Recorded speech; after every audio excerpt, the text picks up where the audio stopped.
Hello everybody, welcome to day 20 of From My Closet. My name is Jennifer Norman. I'm the founder of the Human Beauty Movement, which is a company that has the intent of focusing on the beauty that's within all of us rather than just external beauty.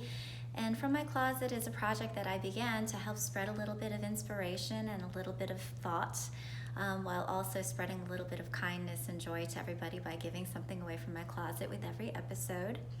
Today I actually wanted to talk about something that some of you may have heard of and are very familiar with. Other people probably haven't heard of it at all. And so for those people in the latter category, I just want you to suspend all disbelief for a moment if you're going to continue watching. If you prefer not to watch, then that's completely your prerogative, and I will never ever take offense. But I wanted to share my experience going into the Akashic Records. Now, some of you are probably like, what in the world is that? I've never heard of the Akashic Records before. Well, there is a terminology called theosophy, which is the combination of theology and philosophy. And according to theosophy, there is this particular plane of being which is invisible and which is not something that is tangible to the normal human condition, but it's essentially the records of everything that has ever happened, everything that is happening, and everything that could happen in the future. It's essentially like a time and space linear plane where you can essentially look at the Akashic Records like a massive database or a massive library that has all the information of every thought, every activity, every motion. Anything that had ever been in existence is essentially kept in the Akashic Records. And it also provides a trajectory of what is most likely to happen in the future based upon the existing trajectory. Now, things change. There is human will. There are certain stances and decisions that a person may make that will change the future course of history and the future course of time. So then the Akashic Records are constantly changing and moving, almost like a massive mathematical equation, which just would completely boggle the mind to even understand. Well, a lot of people consult the Akashic Records through what's called a record keeper. These are people who have been either appointed. In the past, there were very few record keepers on Earth, and they used to have to be qualified through high integrity to make sure that they were not coming in with any kind of abusive type of a preconceived condition that may cause harm to any other human being. So you had to have the utmost of integrity. Now, with things changing as they are, it's a little bit looser, and almost everybody can tap into the Akashic Records if they so choose to. For my experience, I actually went earlier in the year, and I found a woman who was quite intuitive. And I sat with a group where we opened up the Akashic Records to ask really important questions that were on our minds at that specific time. Now, a lot of you know that I have been searching high and low and asking a whole lot of questions about my son's condition and how I can best help him and serve him and make sure that he's not suffering in his current state. And so I essentially went with the intention of discovering what more I could do in order to be of service to my son. The interesting thing is that I did not get the answer that I expected. It was definitely something that was really jarring. And so again, if anybody wishes to not watch the rest of this video, I completely understand, but I will say that it's sensitive material. So after the Akashic Records were open, there were about 20 of us in this group, and not everybody had a question. Some people were there to just observe and provide energy and support. But I was the last person to be selected to ask a question. Everybody who went before me was astonished with the accuracy with which the records indicated what their previous state was, what their current state is, and then what could be the best way forward for them. And they all felt that they had received a great amount of wisdom. just to preserve everybody's confidentiality, I'm not going to talk about what anybody else spoke of in that particular group, but I can say that there was definitely a feeling that this was truth, and there was definitely a feeling that this wasn't a scam. It wasn't something like an ordinary psychic or somebody like that was essentially just kind of fortune telling. This was definitely something very, very different and very deep, and something that had a lot of truth to it. So my question upon opening up the Akashic Records was, how best can I help my son, knowing that he's living in a body right now that he is currently not in control of. He lives on life support. He has a ventilator 24/7 with extra oxygen. He can't move. He can't eat normal food. He gets formula piped through a port in his stomach. And he can't speak for himself, so communicating is very difficult. And truly, I started on the whole journey of asking questions pretty much because I wanted to see if I could better communicate with him, and if there was any way for me to tap into some greater intuition than I felt, perhaps that was something that the records would tell me.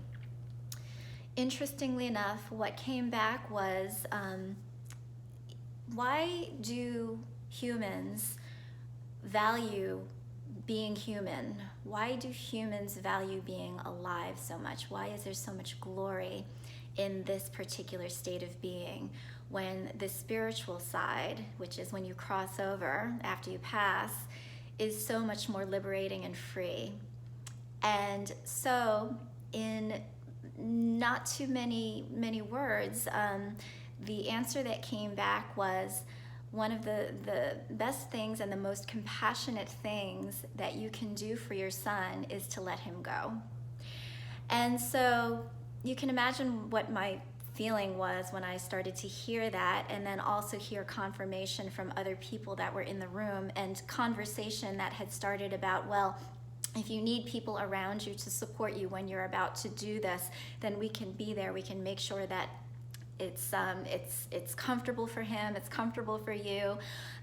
There were people asking questions about whether it was even legal in the state of California, and so my head started to spin a little bit, as you can imagine.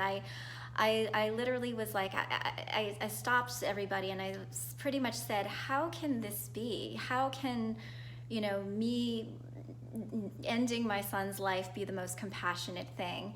And the person who was leading the group session said, it's because you have a very important dharmic purpose that you need to fulfill, and your son, albeit you are such a good mother and you love him and he loves you, he understands that this is taking so much energy away from what you really are meant to do in life, which is to spread compassion and the story about life lessons. And so to me, I said to her, well, that's just the most upside down thing I've ever heard, that my job or my role is more important than my son or than family. How can that be? And so then afterwards, I started to think about paradox and how the Lord works in mysterious ways, and things are never as they seem. I started writing. You probably had seen, some of you might have seen my post or my article on paradox and duality and reflection, and part of that came from this experience. But interestingly enough, and I'm a person that has also learned that everything happens for a reason, and divine timing, well, timing is divine, and that everything happens for a reason exactly when it's supposed to happen. At the end of the session that I went to, a gentleman literally looked me in the eye, and he stopped everybody from speaking and said, you don't have to do anything that anybody in this room tells you to do.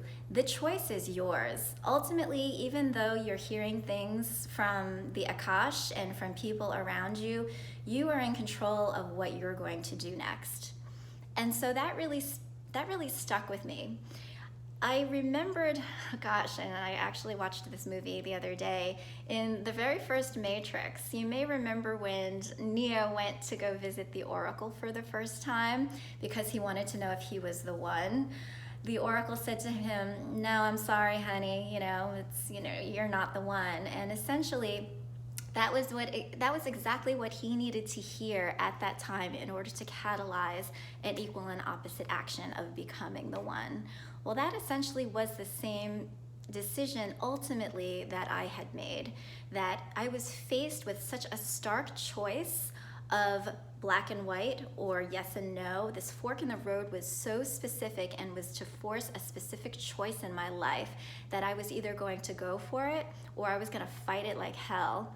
And you know what? I decided to fight it like hell. And so that's why I'm here and I'm sharing this with you, because there are going to be times in your life, and I think this particular occasion that we're all in, where we're faced with what to do with our lives if we don't have work, or if we don't have health, or if we don't have career, if we don't have family that's close to us where we used to be able to get together all the time.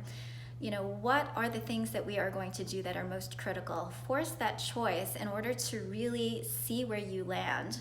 And then you can go left or you can go right, but you have to make a decision, and that may be the most telling decision of your life. So at any rate, I thought that I would share that with you because I know that it's deep, but I thought that it was important, especially at this very critical time that we have, all together now. So with that, I always like to end on a much lighter note after getting extremely heavy and deep by going into my closet and taking out something special that I would like to give to somebody else. All of my gifts are completely no strings attached. After I give them to you and they leave my home, you can keep it, you can gift it, you can sell it, you can do whatever you wish. It's no business of mine. I just want to be able to give you something to pass on a little joy. And so today, I actually wanted to give, this is actually a very beautiful set that I have no need for wearing anymore, but I'll see if I can actually show it to you here. It's crystals and pearls, and it's a kind of like a choker, and it also has these earrings. You can kind of see, this is like what the earrings look like. They're really beautiful. And the necklace is absolutely gorgeous. I'll see if I can kind of pull it out of this case so that you can kind of see it. I'll try to put a little bit of light on it. Sound good? Anyway, the first person to raise their hand and send me their shipping address can receive this. Shipping is included.